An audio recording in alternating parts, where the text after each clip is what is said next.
Salve, salve, nação corintiana. No vídeo de hoje eu quero trocar uma ideia com você, torcedor corintiano. Não me diga! Tenho escutado aí muita gente falando: pô, o Michael não tá mais jogando nada, não chega pra bater no gol. Porra, cadê o futebol do Rodriguinho? Virou Podriguinho de novo. Não temos meio campo, a zaga tá um buraco, o Fagner não joga nada. Chega! Pô, rapaziada, vamos desligar a corneta um pouco. Vamos desligar um pouco a corneta, segurar um pouco a emoção, na moral. Tem que entender o momento que o Coringão tá passando, o que que tá acontecendo. Eu quero hoje trocar uma ideia sobre esse momento do Coringão. A gente precisa conversar sobre o Coringão, sobre as nossas expectativas para o Coringão e sobre o que a gente tem que fazer para ser campeão brasileiro. Porque a gente está numa situação que a gente tem que ser campeão brasileiro. E isso, inclusive, é interessante de se entender. Porque essa foi uma pressão que o Coringão colocou em si, uma pressão que a gente não tinha antes. A gente jogou o Paulistão como quarta força e não foi por um acaso que a gente deu a resposta que a gente deu, porque era mais tranquilo você ser a quarta força. Era tranquilo você ser o time que corre por fora, que vai se ajustando aos poucos, que vai fazendo as coisas fluírem. De repente, quando eles percebem que você tá ajeitadinho, vai lá e carca. Vai lá e carca. Vai lá e carca. Foi o que aconteceu com o Coringão no Paulistão e foi o que aconteceu com o Coringão no primeiro turno. A gente sabia que isso ia rolar. Os times não estavam sacando a força que o Corinthians estava, quando eles perceberam a gente tinha disparado. Aí depois que a gente disparou, começa aquela coisa, toda a matéria na TV. Olha isso aqui que o Corinthians faz de bom, olha só como o Corinthians é ótimo na transição do meio campo com ataque, olha como o time do Corinthians funciona jogando atrás esperando o adversário, como o time do Corinthians tem mais dificuldade para jogar quando ele tem que propor o jogo, enfim. A TV começou a estudar o Corinthians, os adversários começaram a estudar o Corinthians, e aí é normal que os times venham jogar com o Corinthians e comecem a encaixar a marcação melhor, comecem a trabalhar melhor o aspecto psicológico. Por exemplo, Coringão era um time que raramente saía atrás do marcador. Para mim esse era um dos principais feitos do Corinthians, uma das principais qualidades, um dos principais ingredientes que fizeram do Corinthians o líder do Brasileirão. Aí os times perceberam isso, começaram a entrar com uma gana maior, sabendo que nos primeiros minutos de jogo não pode vacilar, que se o Corinthians sai na frente, meu amigo, é um abraço. Então, os times começaram a estudar isso, começaram a ver maneiras de sair da frente, começaram a tentar também dar a bola para o Corinthians e ficar atrás. Não necessariamente deu certo. Contra o Botafogo a gente ganhou deles, eles jogando assim. Contra o Cruzeiro em casa a gente ganhou deles jogando assim. Vários jogos a gente pegou times que ficaram atrás, deram a bola para o Corinthians foi lá e fez o gol. E aí quando os caras vieram atrás, correr atrás do resultado, foi só acertar um ou outro contra-ataque e matar o jogo. Mas enfim, eu não tô aqui para falar dos méritos que o Corinthians teve antes, eu tô aqui para falar desse momento. Eu acho importante a gente entender o que tá rolando com o Coringão. Porque assim, o time que teve o melhor primeiro turno da história do Brasileirão, hoje é o pior líder no retorno de todos os tempos. Aí eu acho que a gente tem que encontrar um equilíbrio entre o time do primeiro turno e o time do retorno. E aí eu acho interessante a gente analisar as últimas partidas do Coringão. Porque assim, o que eu acho? Eu acho que o Corinthians caiu mesmo de produção foram naqueles primeiros 3, 4 jogos do retorno. O Corinthians não jogou nada contra o Vitória, não jogou nada contra a Chapecoense, ganhou por muita sorte. Chegou a jogar bem contra o Atlético de Goiás, só que não conseguiu fazer os gols, aí ficou nervoso e acabou perdendo em casa. Uma derrota que não podia ter acontecido. E aí vem o jogo na Vila. Eu acho que esse jogo na Vila que talvez seja é a rodada do meio entre o primeiro Corinthians do retorno e o segundo Corinthians do retorno. No primeiro jogo da Vila, o Corinthians mostrou qualidades que fizeram dele líder. Você vai ver, o Corinthians soube sofrer no primeiro tempo, o Corinthians começou o segundo tempo bem, mandando no jogo, teve aquela chance com o Romero ali, que a bola subiu e na hora de bater ele bateu bem em cima do Vanderlei. No primeiro tempo, o Corinthians sofreu um pouco mais, mas eu acho que assim, soube sofrer.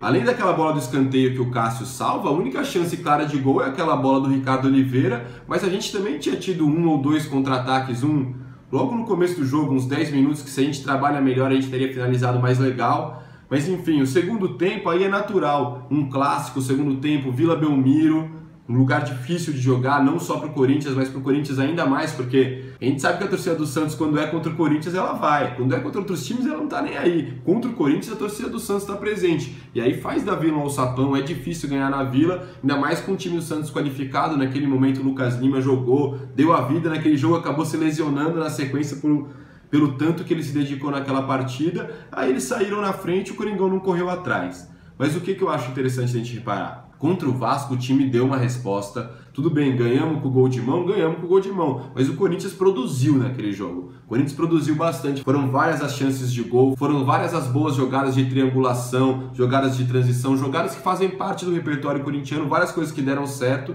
E aí vem as duas últimas partidas. Pessoal, sinceramente, eu acho que foram 2 belos resultados pro Corinthians. Tem gente falando, pô, Corinthians não é mais o mesmo, Corinthians antes ganhava essas partidas fora de casa. Na moral, o jogo contra o São Paulo foi um jogo duro, Morumbi lotado, 11 da manhã, o Corinthians vinha de um jogo contra o Racing que jogou 30 minutos com 1 a menos. Não era fácil, o Corinthians estava numa situação complicada. No primeiro tempo a gente não teve nenhuma chance de gol, mas se for ver bem, o Corinthians estava jogando na dele, bem postado ali atrás. Quando ele roubava a bola ficava com a gente 1 minuto, 1 minuto e meio, tocava para um lado, tocava para o outro. Eu acho que era questão de acertar o penúltimo ou antepenúltimo passe para a gente sair na cara do gol. Aí o São Paulo acaba saindo na frente, joga toda a responsa para o nosso lado, e eu acho que o Corinthians conseguiu sim mostrar uma resposta.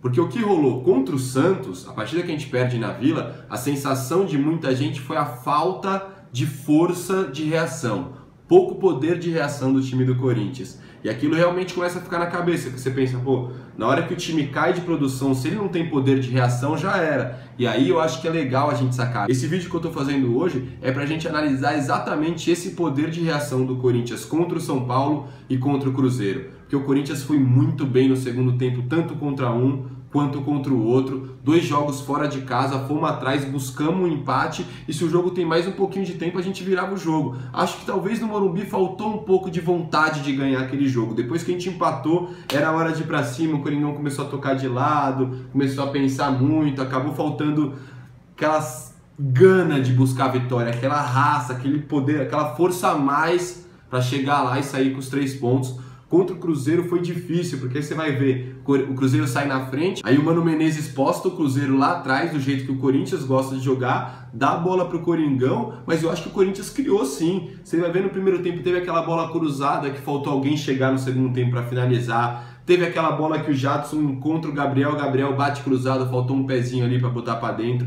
tem a bola do Casim que estava impedido sim, enfim. O Corinthians teve volume de jogo na primeira etapa e ainda mais na segunda etapa. Eu acho que o Carille encontrou uma formação para ir buscar o resultado quando tá atrás, que é esse esquema de botar um volante só. Ele tá optando pelo Maicon. Eu acho que eu até preferi o Gabriel sendo esse volante só, mas ele tem optado pelo Maicon. Traz o Rodriguinho para vir trabalhar atrás e deixa o Romero junto com o centroavante. Romero vai jogar junto com o centroavante, como costuma jogar o Rodriguinho, com 2 pontas, é quase um 4-2-4, Marquinhos Gabriel de um lado, Cleison do outro, 2 atacantes. Eu acho que é um esquema interessante, ainda mais para buscar resultado, tem surtido efeito, mas eu não acho que é um esquema que ele deveria adotar de começo de jogo. Inclusive, sobre mudanças, pessoal, eu quero falar especificamente sobre o Jadson. Tem muita gente falando que o Jadson precisa sair, o Jadson não encontrou o futebol dele depois da lesão. Realmente, ele teve uma queda grande. Você vai ver, tá faltando aquele ajuste fino do passe do Jadson, porque ele é um cara que ele não se contenta com feijão com arroz. O Jadson não é um cara que vai receber a bola aqui e dar pro lateral, receber a bola aqui e dar pro lateral. Ele é um cara que tem uma visão diferenciada, que já consegue enxergar o jogo na frente, só que aí ele precisa ter o ajuste fino da batida para a bola cair no pé do cara, na cara do gol e fazer o gol, que são as bolas de assistência dele. Mas eu acho que a gente precisa ter paciência, pessoal.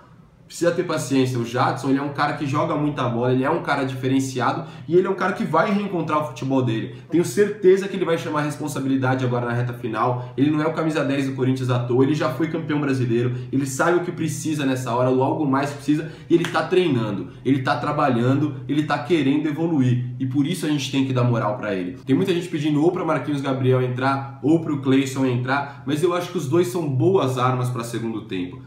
O time que tem que começar o jogo é esse que tem começado, é com o Jadson. Talvez as únicas posições que ele deveria olhar se vale a pena ou não mudar é Maicon por Camacho.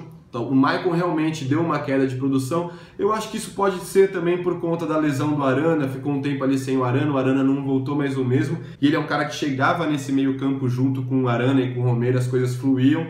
E o Romero também Talvez valesse a pena ver se o Cleison não assume a posição de titular. Eu sei que o Cleison não dá o sangue, não dá a raça que o Romero dá, mas o Cleison é um jogador vertical. Ele talvez seja o único jogador do Corinthians que pega a bola e vai para dentro. Ele tem uma característica diferente da do Romero, que talvez nesse momento seja importante, fora que ele tá com a estrela, né? Quando o jogador tá com a estrela, tá com a confiança, tem que apostar. Então eu acho que o Carille não deve mudar o Jadson, deve manter o Jadson, continuar com ele e deve pensar se ele mexe ali no Cleison com o Romero e se ele mexe aqui no Maicon com o Camacho. No mais, pessoal, é acreditar, é confiar e é pensar como quarta força. Tanto nós, torcedores, que não devemos cobrar do time aquele futebol de o melhor time do Brasil disparado, melhor campanha da história do Brasileirão, a gente tem que voltar a pensar como quarta força, quanto os próprios jogadores. A gente tem justamente que entender as limitações do time, apoiar e cobrar que o time se dedique. Não pode faltar dedicação, vontade, sangue no olho do time do Corinthians. Isso não pode faltar. Depois do jogo em Minas, eu saí do Mineirão falando muito sobre o futebol do Casim, fui até cornetado na rampa, fui cornetado no carro com os amigos. Porra, por que você tá falando do Casim? Tá defendendo o Casim? Você é o empresário do Casim? Todo mundo falando alguma coisa ligada ao Casim?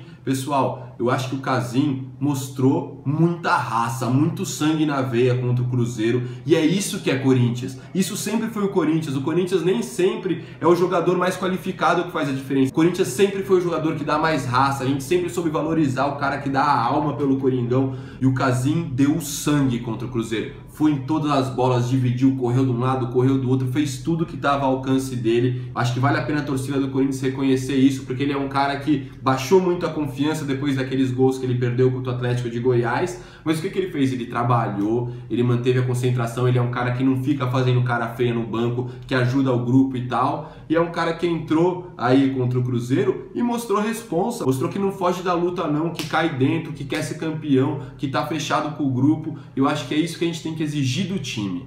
A gente não tem que exigir do time aquele futebol de melhor time do Brasil. A gente tem que exigir do time o futebol da quarta força, um futebol organizado, concentrado e com muita vontade de vencer, com mais vontade que o adversário. A gente tem que entrar em campo pensando que vale título, todo jogo vale título, não é pensando que vale título. Demorou? Então é isso, pessoal. Esse vídeo era justamente para você que está em casa um pouco para baixo, pensando, não é possível, o Coringão vai deixar escapar esse brasileiro. O Coringão não vai deixar escapar esse brasileiro, e a gente tem que cobrar do Corinthians essa pegada, porque com essa pegada ele não vai deixar escapar. Agora a gente tem jogos bons para vencer, para fazer 6 pontos, vem aí Curitiba e Bahia, na sequência a gente recebe o Grêmio em casa, que é um jogo que se a gente ganha, emenda 9 pontos aí, é caminhada para o título, é o sprint final. Temos que estar ligado, temos que estar todo mundo na arquibancada torcendo e sem cornetar, pessoal. Vamos passar apoio pro time, vamos passar força pro time, vamos cantar, canta que sai gol.